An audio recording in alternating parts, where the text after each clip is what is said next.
दोस्तों आगे वीडियो में आप चंद्रशेखर आजाद को गोदी मीडिया की नई एंकर की बड़ी शानदार धुलाई करते हुए देखेंगे। गोदी एंकर अपने सवालों में आजाद समाज पार्टी के सुप्रीमो चंद्रशेखर आजाद को लगातार फंसाने की नाकाम कोशिश कर रही थी, लेकिन उसे नहीं मालूम था कि चंद्रशेखर अपने जवाबों से गोदी एंकर को इतना धोएंगे कि बेचारी की हालत पतली हो जाएगी। चंद्रशेखर ने कुंभ मेले में जाने वालों पर एक बयान दिया था, जिसको पूरी गोदी मीडिया ने विवादित बताकर प्रचारित किया था। आज उस बयान पर बात करते हुए चंद्रशेखर आजाद पूरी गोदी मीडिया को धोएंगे और वीडियो के आखिर में चंद्रशेखर ने बीजेपी पर इतनी शानदार बात बोली है जिसे सुनकर आपको मजा आ जाएगा। चलिए आपको आगे का पूरा वीडियो दिखाते हैं। तो चंद्रशेखर जी, नेताओं के लिए अक्सर कहा जाता है कि नेता की सियासत जारी रहती है अगर वो चर्चा पर्चा खर्चा चलता रहे। चर्चा में तो आप बने रहते हैं। हालिया बयान आदत अब चर्चाओं में रहने की हो गई है। महाकुंभ में वो जा रहे हैं जो पाप जिसने किए हों। मैं मीडिया का चरित्र तो नहीं बदल सकता हूँ। अभी मजा आएगा ना भिड़ो। मैं तो अपनी बात कहता हूँ। मेरे द्वारा कही गई कोई बात इलीगल हो तो मेरे खिलाफ कानूनी कार्रवाई कर दो।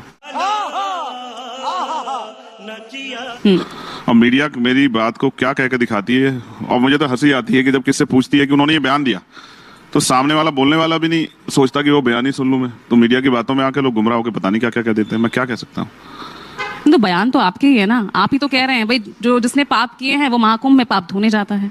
अगर आप इसको स्टडी करोगे या कोई भी स्टडी कर ले तो कुंभ की मान्यता यही है कि वहां इस तिथियों में अमृत वर्षा होती है, और अमृत वर्षा होती तो इसकी मान्यता यह है कि वहां जाके आपके पाप धुलते हैं। मैंने क्या गलत कहा? एक काम करते हैं, और मेरी बात को तो शंकराचार्य जी ने बिल्कुल कहा कि बिल्कुल सही बयान दिया चंद्रशेखर ने। और अगर मेरा बयान गलत है तो मुझे सही बयान बता दो किसका है। और मैं तो ये कह रहा हूं कि अगर वहां नहीं पाप धुल रहे हैं तो ये बात एक बार मैं चैलेंज के साथ कहता हूं कि शंकराचार्य इस बात की घोषणा कर दें कि वहां पाप नहीं धुल रहे हैं, तो फिर आपको पता लग जाएगी। आपकी संख्या देखना अगर लाख करोड़ों से लाखों में ना आ जाए। भाई लोगों के अंदर यही तो आपने बात डाली, यही तो जो है आस्था की बात जो उनके अंदर मजबूत की है कि वहां जाओगे तो आपके दुख तकलीफ पाप धुल जाएंगे, मोक्ष की प्राप्ति होगी।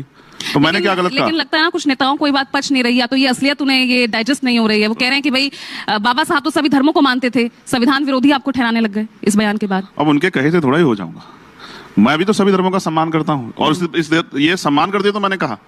देखो एक कहावत कबीर ने कहा है, उनका दुआ है, ज्ञानी को ज्ञानी मिले रस की लूटम लूट, ज्ञानी अज्ञानी मिले होए माथा कूट। जिनको कुछ पता नहीं है उनसे मैं क्या बहस करूं? जिनको ये भी नहीं पता कि इस कुंभ में कितने शाही स्नान है, उनकी बात का मैं क्या जवाब दूं? उनके बारे में क्या सोचूं? जिनको ये भी नहीं पता कि कुंभ कितने साल बाद होता है, उनके बारे में क्या बयान दूं? मैंने तो सभी धार्मिक शास्त्र लगभग पढ़े हैं। उनको पढ़ना चाहिए शिव पुराण, उनको पढ़ना चाहिए भविष्य पुराण, जिसमें इस बात का वर्णन है जब शिव पार्वती से बात करते हैं कि गंगा में जाने से, गंगा में स्नान करने पाप धुलते हैं। तो जो पढ़ते नहीं मैं उनका क्या करूं? मैं तो वही जो मान्यता है, मैंने जो धर्म गुरुओं से सुना, शंकराचार्यों से सुना। मैं हरिद्वार के पास रहता हूं। हरिद्वार लोकल के लोग तो नहीं जाते, लेकिन पूरे देश दुनिया के लोग आते हैं वहां।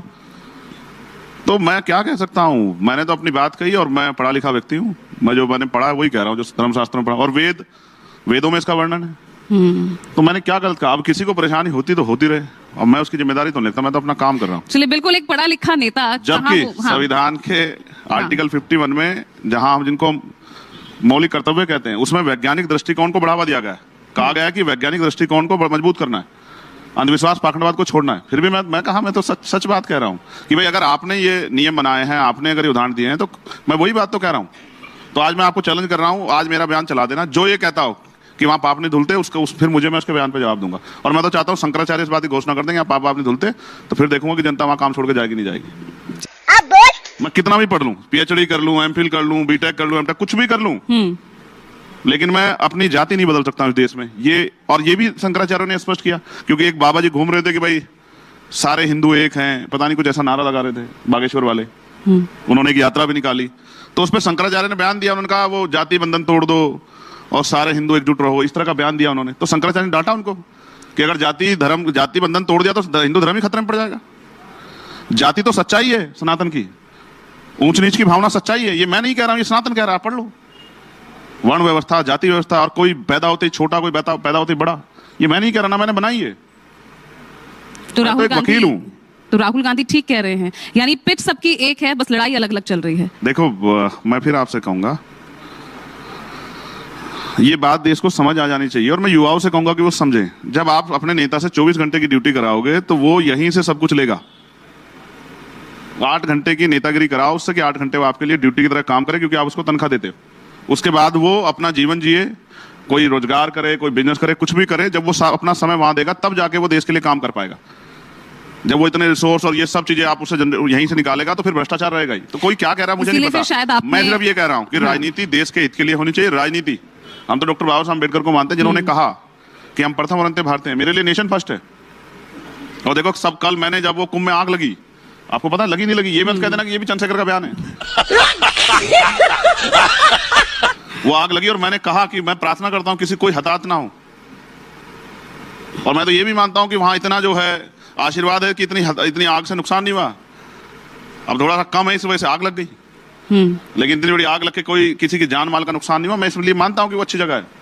और मैंने तो कुंभ को, उसी स्थान को कोरोना काल में भी देखा, ऐसे लाशें तैर रही थी। इसलिए मैंने प्रार्थना की प्रधानमंत्री जी से और मुख्यमंत्री, जब जाओगे तो उन परिवारों को भी याद कर लेना, जिन परिवारों को, क्योंकि ये भी सनातन की व्यवस्था है कि हमारे यहाँ अग्नि दी जाती है। ऐसा क्यों प्रतीत हो रहा है कि कुंभ के बयान को लेकर अब आप थोड़ा ऑफेंसिव नजर आ रहे हैं, उसको जस्टिफाई करते नजर आ रहे हैं? मैंने आपको क्या कहा? मैंने उस दिन कहा कि मैं अपने बयान पे कायम हूँ और आज भी अपने बयान पे कायम हूँ। मैं आपसे फिर कह रहा हूँ, आप मुझे बताओ, अगर आपने सनातन को पढ़ा हो तो बताओ, सनातन में जो अंतिम यात्रा होती है, जो देह का अंतिम कार्य होता है, वो अग्नि से होता है या दबाने से होता है? बताओ, है आपको जानकारी? तो अग्नि दी जाती है और अग्नि के साथ ही माना जाता है कि अब ये शरीर जो है पूर्ण हो गया। हाँ। तो जितने लोगों को कोरोना काल में अग्नि नहीं मिली थी, उनके परिवार से माफी मांगोगे नहीं मांगोगे? आपकी बेकार व्यवस्था में जो लापरवाही थी आपकी, जो आपने मेडिकल फैसिलिटी अच्छी नहीं की, जिसकी वजह से ये सब चीजें हुई, तो आपको माफी मांगनी चाहिए उन परिवारों से। मैंने क्या गलत कहा इसमें? अच्छा, तो व्यवस्था जो कोरोना के वक्त जो जिस तरह की रही, उसके लिए आप कह रहे हैं कि भाई वो पाप है, आप किसी को टारगेट नहीं कर रहे थे ना? ये आप... मैं क्यों टारगेट करूंगा? मैं अपने अधिकार कर्तव्य जानता हूं, मैं टारगेट की राजनीति करता ही नहीं हूँ। ये तो मीडिया के लोग हैं, मेरे बयान को पता नहीं कैसे कैसे चलाते रहते हैं, मैं क्या कर सकता हूँ इसमें? आप कल एक न्यूज चैनल ने स्टोरी की थी, मैंने वो स्टोरी पोस्ट की थी। उत्तर प्रदेश में सबसे ज्यादा जरूरी बात यह है कि वहां के स्कूलों की हालत बड़ी खराब है, और कब किस स्कूल में कितना बड़ा हादसा हो जाए नहीं पता। सरकार आंख बंद करके बैठी है। मैं अपने लोकसभा क्षेत्र में था, स्कूल देखने का, डर गया मैं देख के। छोटे बच्चे, उनको नहीं पता उसकी छत कब गिर जाए, वहां पानी भरा हुआ है, सरकार नहीं दे रही इस तरफ ध्यान। कल इसलिए मैंने मुख्यमंत्री को कहा कि अगर धार्मिक स्थलों से ध्यान हट जाए तो शिक्षा के मंदिरों पर भी ध्यान दे लेना। यहीं से पढ़ लिख के बच्चा जो है डॉक्टर, इंजीनियर, IAS IPS आपके ऐसा पत्रकार बनेगा। चंद्रशेखर जी, राहुल गांधी लगातार आरोप लगा रहे हैं नरेंद्र मोदी और उनकी सरकार पे कि एक दिन वो आरक्षण खत्म कर देंगे, वो आरक्षण विरोधी हैं। क्या आपको भी लगता है कि आरक्षण पे खतरा है, जबकि नरेंद्र मोदी से लेकर अब तो मोहन भागवत भी ये क्लैरिफाई कर चुके कि आरक्षण खत्म नहीं होगा? आपको लगता है या सिर्फ ये पॉलिटिकल गिमिक है, एक स्लोगन है? देखो सुकेश जी, मैं स्पष्ट कर दूं, कोई क्या कह रहा है मैं उस पर नहीं जाना चाहता, लेकिन किसी भी पार्टी का एजेंडा, उसका मैनिफेस्टो, उसकी विचारधारा अगर आप देखेंगे तो आपको समझ आ जाएगा कि ये अगर पावर में आएगा तो क्या करेगा। जैसे अगर इवन आप मेरी तरफ देखोगे, अगर चंद्रशेखर पावर में होगा तो क्या होगा, तो आप बिल्कुल क्रिस्टल क्लियर हो जाएगा कि विचारधारा का खेल है। तो RSS बीजेपी की जो विचारधारा है, संघ की जो विचारधारा है, उनके जो डॉक्यूमेंट्स हैं, वो हमेशा से, चाहे वो संविधान रहा हो, चाहे वो तिरंगा रहा हो, और चाहे वो आरक्षण रहा हो, या कमजोर वर्गों की तरक्की रही, या महिलाओं का सम्मान रहा हो, वो हमेशा इसके विरोधी रहे। इसको आप नहीं डिनाई कर सकते। और इसके लिए मैं फिर कहता हूं, 2 अप्रैल 2018 के को याद करोगे तो एक प्रोटेस्ट हुआ था।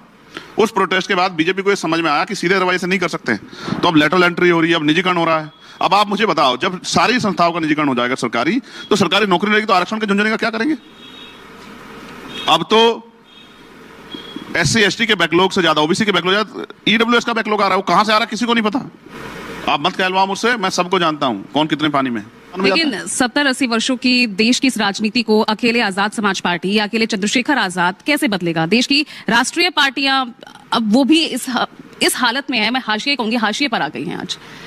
मैंने बड़े स्ट्रेटेजी देखो, पहली बात यह है कि दुनिया में कुछ भी असंभव नहीं। जब आदमी, जो बच्चा पैदा होता है तो उसे नहीं पता होता कि क्या बनेगा। जब नरेंद्र मोदी जी पैदा हुए थे तो कहीं से किसी ने भविष्यवाणी की थी कि वो देश के प्राइम मिनिस्टर बनेंगे और 3-3 बार बनेंगे। आप नहीं कह सकते ये बात कि अकेले चंद्रशेखर, अकेला कहां चंद्रशेखर? ये जो पूरे देश में इतना बड़ा स्ट्रक्चर खड़ा हुआ है, पूरे देश में लोग हैं, ये क्या अकेला चंद्रशेखर है क्या? आप चंद्रशेखर को अकेले देखते हो क्योंकि आप देखना चाहते हो, वरना आप ये सोचो कि जहां 22,000-23,000 वोट मिले, क्या 23,000 लोग हमारे साथ नहीं है? क्या उनका परिवार हमारे साथ नहीं है? और ऐसे ही आप देखना, अभी जब उत्तर प्रदेश का चुनाव आएगा 27 का, आपको पता लग जाएगा। लेकिन सियासत तो उन्हीं नेताओं के बीच होनी है ना। आप आजम खान से आप मिलकर आप मुलाकात कर रहे हैं, 27 की ओर आप देख रहे हैं, ठीक है, तो फिर कैसे इस राजनीति को कैसे आप बदलेंगे? तो हम अच्छा किस नए आयाम तक आप लेकर जाएंगे? अच्छा बताओ, 1 साल पहले कौन कहता था कि चंद्रशेखर मेंबर ऑफ पार्लियामेंट बनेंगे? आपने कभी आपके स्टूडियो में भी इस बात पे चर्चा नहीं हुई कि चंद्रशेखर बन जाएंगे? और कोई नहीं कहता था कि अकेले बन जाएंगे। ये संघर्ष करके हमने ये विश्वास पैदा किया ना लोगों में। ऐसे थोड़े मिले 5 लाख से ज्यादा वोट। इतने वोटों से हम जीते, इतने वोटों से प्राइम मिनिस्टर जीते। और प्राइम मिनिस्टर 4 बार पीछे रहे 4 राउंड में, चंद्रशेखर 1 राउंड में पीछे नहीं था।